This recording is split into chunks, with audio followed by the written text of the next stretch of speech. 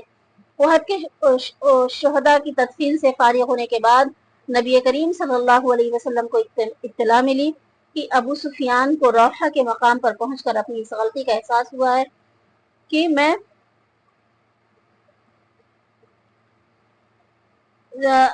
جنگ کے اہداف پوری طرح حاصل کیے بغیر لوٹ آیا ہوں اور اپنے ساتھیوں کی ملامت کی وجہ سے وہ دوبارہ مدینہ منورہ پر حملہ آور ہونے کا ارادہ کر رہا ہے۔ آپ اس کے ارادے کی خبر سن کر خود ہی قریشی لشکر کے تعاقب میں چل پڑے اور ساتھ ہی یہ شرط بھی لگا دی کہ تعاقب میں صرف انہی مجاہدین کو جانے کی اجازت ہے جو کل کی جنگ میں شریک تھے۔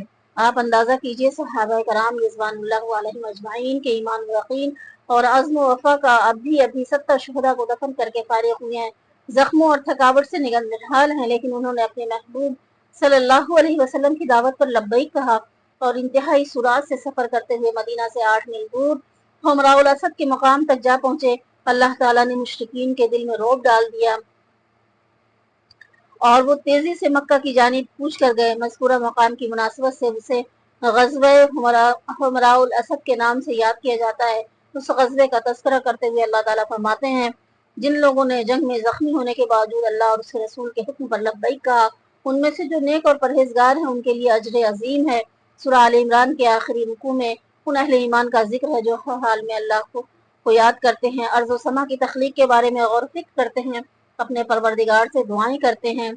سورہ کے اختتام پر فلاح کے 4 اصول بیان ہوئے ہیں: صبر، دین پر جمے رہنا اور مشکلات اور مصائب کی وجہ سے دل چھوٹا نہ کرنا، مصابرہ، دشمن کے مقابلے میں دشمن سے زیادہ استقامت اور شجاعت کا مظاہرہ کرنا، مرابطہ، دشمنان دین سے مقابلے کے لیے اپنے آپ کو تیار رکھنا، اور تقوی، ہر حال میں اور ہر جگہ اللہ سے ڈرتے رہنا۔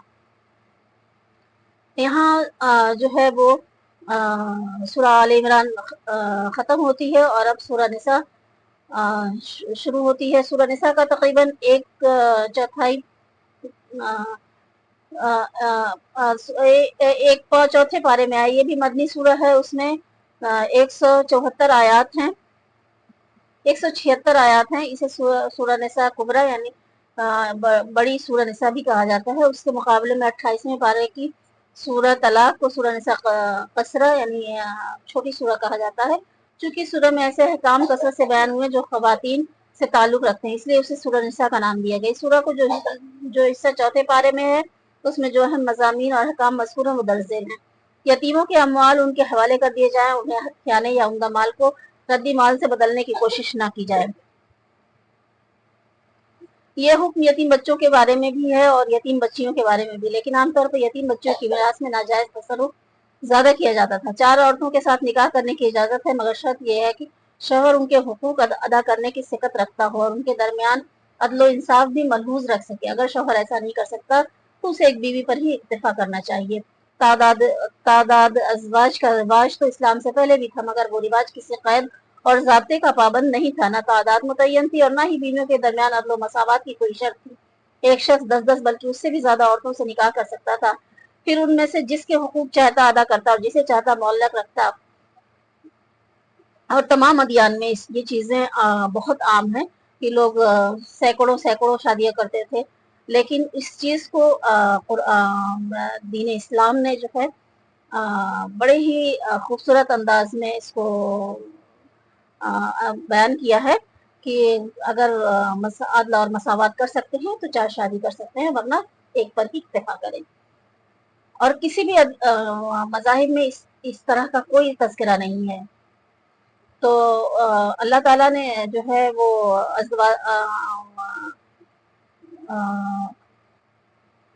تعداد بھی متعین کر دی اور حقوق کی ادائیگی کو بھی فرض کر دیا۔ اور